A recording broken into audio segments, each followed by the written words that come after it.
So students, in previous class we have watched about the direct proportion in this chapter. Okay, this is the part 2 of our video. In this video we will be watching about inverse proportion. Okay, first of all we will be revising the direct proportion first. Direct proportion was nothing but when one thing is getting increased, the other thing will also get increased, and when one thing is getting decreased, the other thing will also be getting decreased. For example, if I take if I do two sums in 5 minutes, okay, so if I want to do four sum, then it will take me 10 minutes to do that.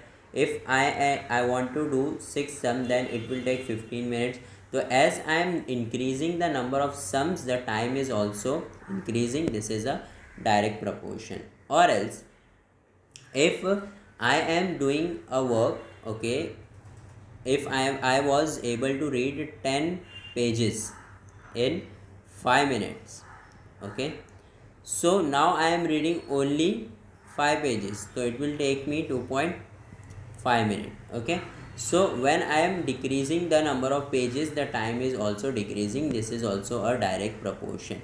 In direct proportion, I have told that we used to divide. Okay, so in inverse proportion we will be what doing multiplication. Okay, multiplication of what? One example of inverse proportion is like if there is a wall and I want to break it. Okay, if one person is breaking it, उसको जो है एक person को लग रहे हैं 4 दिन. ठीक है, 4 दिन उसको लग रहे हैं. तो if there are 2 person who are breaking it, उनको कितने लगेंगे? 2 दिन. If I am bringing 4 person, it will take 1 day. So as I am increasing the number of person, the number of days what decreasing. जैसे ही आप number of person increase कर रहे हो, number of days क्या होते जा रहे हैं? कम होते जा रहे हैं. तो इसको हम क्या कहते हैं? इन्वर्स प्रोपोर्शन कहते हैं. ठीक है. सो इन्वर्स प्रोपोर्शन में क्या होता है? कोई एक चीज़ जब इंक्रीज़ होती है तो दूसरी चीज़ क्या होती है? डिक्रीज़ होती है. यहाँ पर एक एग्जांपल लेते हैं हम. 15 workers take 8 hours to build a wall. एक दीवार बनानी है और 15 वर्कर्स को कितना टाइम लग रहा है? 8 hours. अब जाहिर सी बात है, you have to ask yourself a question. If you increase the number of workers, तो टाइम क्या लगने वाला है? कम लगेगा. If you decrease the number of worker, जैसे पहले 15 वर्कर काम कर रहे थे, अब सिर्फ 2 वर्कर काम कर रहे हैं, तो उस ही काम को करने के लिए आपको टाइम क्या लगेगा? ज़्यादा. इसका मतलब है कि जैसे ही आपने नंबर ऑफ़ वर्कर्स को क्या किया? डिक्रीज़ किया, टाइम क्या हो गया? अपने आप इंक्रीज़ हो गया. ठीक है. सो यहाँ पे क्या बोल रहा है? How many hours will 12 workers need to build the same wall. यानी 12 वर्कर्स को वही वॉल बनाने के लिए कितना टाइम लगेगा. यही अगर डायरेक्ट प्रपोर्शन होता तो हम ये 15 और 8 को क्या करते? डिवाइड. लेकिन यहाँ पर है इन्वर्स प्रपोर्शन, तो हम 15 और 8 को क्या करेंगे? मल्टीप्लाई.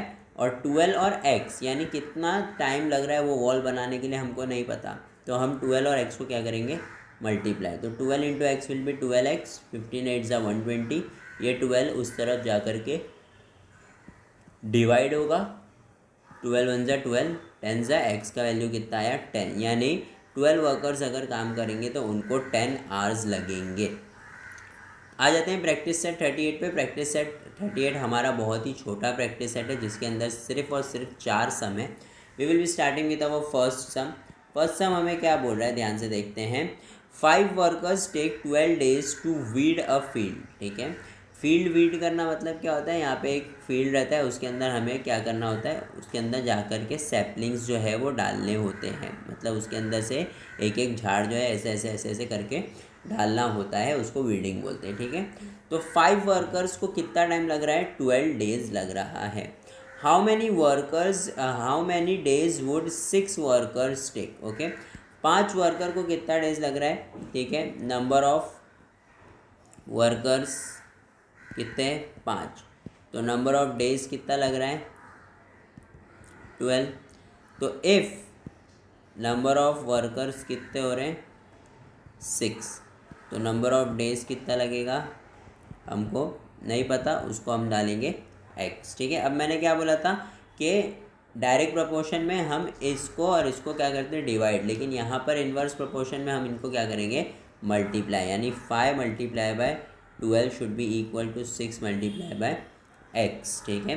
5 12 ज़ा कितना होता है 60 होता है, और 6 मल्टीप्लाई बाय एक्स, ये 6 इससे मल्टीप्लाई हो रहा है, उस तरफ जा कर के क्या हो जाएगा डिवाइड, 6 1 ज़ा 6, 6 10 ज़ा, तो आंसर आएगा 10।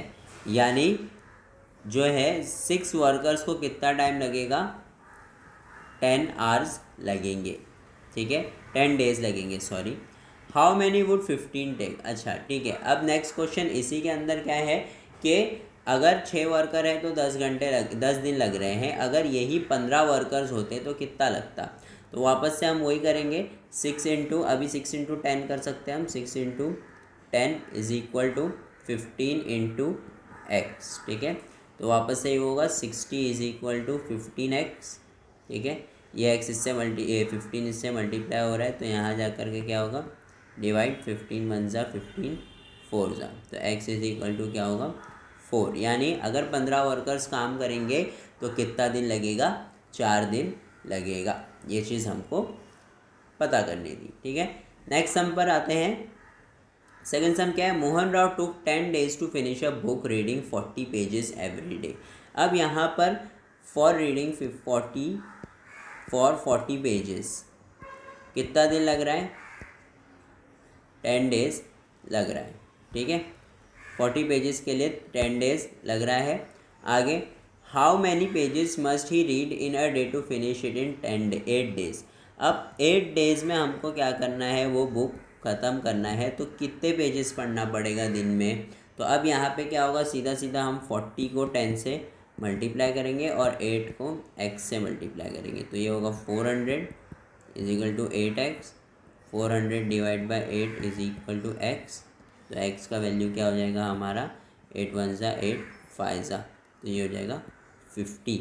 यानी कितने पेजेस पढ़ने पड़ेंगे 50 पेजेस पढ़ेगा वो पर डे, तो वो बुक ख़त्म कितने दिन में हो जाएगी 8 days में ख़त्म हो जाएगी, ठीक है। नेक्स्ट बढ़ते हैं थर्ड सम की तरफ। Mary cycles at 6 kilometre per hour, ठीक है। मैरी जो है वो क्या करती है, साइकिलिंग करती है 6 किलोमीटर पर आवर, यानी 6 किलोमीटर वो 1 घंटे में पहुंचती है।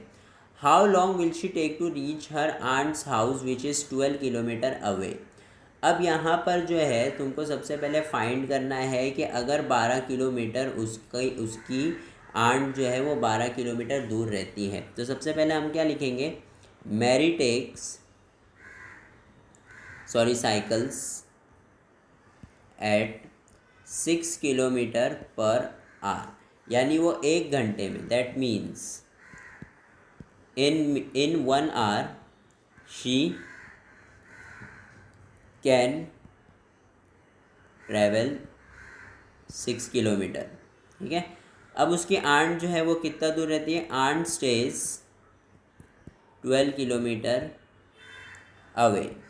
तो जाहिर सी बात है अगर 1 घंटे में 6 किलोमीटर वो चला रही है तो उसको उसके आंट के घर पहुंचने कितना लगेगा 2 घंटा। Okay, so we will be writing therefore she will take 2 hours to reach, ठीक है। आगे क्वेश्चन क्या है, if she cycles at the speed of 4 kilometre along how long would she take, ठीक है। अगर वो 4 किलोमीटर पर आवर की स्पीड से चला रही है, ठीक है, तो यहाँ पे क्या हो रहा था 6 डिवाइड बाय 12 कर रहे थे हम, तो आंसर हमें 2 hour आ रहा था कि भाई 2 घंटा लगेगा। तो यहाँ पर क्या करेंगे 4 डिवाइड बाय 12 करेंगे, क्योंकि उसकी आंट जो है वो तो वहीं रहती है ना, अभी भी इसकी स्पीड कम हुई है। तो क्या होगा यहाँ पर हम लिखेंगे if Mary cycles at 4 kilometre per hour then she will be taking 12/4, that is 4 1 ज़ा 4 3 ज़ा 3 hours to reach her aunt's house, ठीक है। तो ये हमारा आंसर होगा। आते हैं फोर्थ सम पे, देखते हैं। The stock of grain in a government warehouse last 30 days for 4000 people, ठीक है। एक गवर्नमेंट का वेयर हाउस है, वेयर हाउस का मतलब होता है एक घर जहाँ पर जो है हम स्टोरेज कर करके रखते हैं। तो वहाँ पर जो है ना लास्ट 30 डेज फॉर 4000 पीपल, खाना कितना है, 30 दिन का खाना है, कितने लोगों के लिए, 4000 लोगों के लिए, ठीक है। तो नंबर ऑफ पीपल कितना है, 4000, और खाना कितना बचा है, लास्ट फॉर डेज, कितने डेज के लिए लास्ट करेगा, 30 डेज के लिए लास्ट करेगा, ठीक है। तो अब क्या होगा, यहाँ पर यही चीज़ सेम खाना है अगर, लेकिन अब लोग क्या हो गए, बढ़ गए, लोग कितने हो गए, नंबर ऑफ पीपल कितना हो गया है, 6000 हो गया है। तो लास्ट ऑफ डेज कितना होगा, एक्स होगा, है ना। तो क्या करेंगे हमको पता है कि ये क्या है, एक डायरेक्ट प्रपोर्शन है, इनवर्स प्रपोर्शन है। तो we will be multiplying 4000 with 30 and 6000 with x, ठीक है। तो क्या होगा, ये हम इसको डिवाइड करेंगे, 4000 multiply by 30 divide by 6000 is equal to x, 0 0 cut, 0 0 cut, 0 0 cut, 3 1 ज़ा 3, 2 ज़ा 2 1 ज़ा 2, 20 ज़ा। तो x इज इक्वल टू कितना आया हमको, 20। इसका मतलब क्या है कि जो वेयर हाउस में अगर खाना जो रखा हुआ है, अगर वो 6000 पीपल खाएंगे तो वो कितने दिन तक चलेगा, 20 डेज तक चलेगा। तो यहाँ पर हमारा जो है प्रैक्टिस सेट यहीं पर ख़त्म होता है। आई होप आपको सारी चीज़ें आसानी से समझ में आ गई होगी। अगर आपको कुछ भी डाउट है तो आप नीचे कमेंट कर सकते हैं। And if you are a new subscriber, do not forget to subscribe our channel. Thank you for watching the smart box.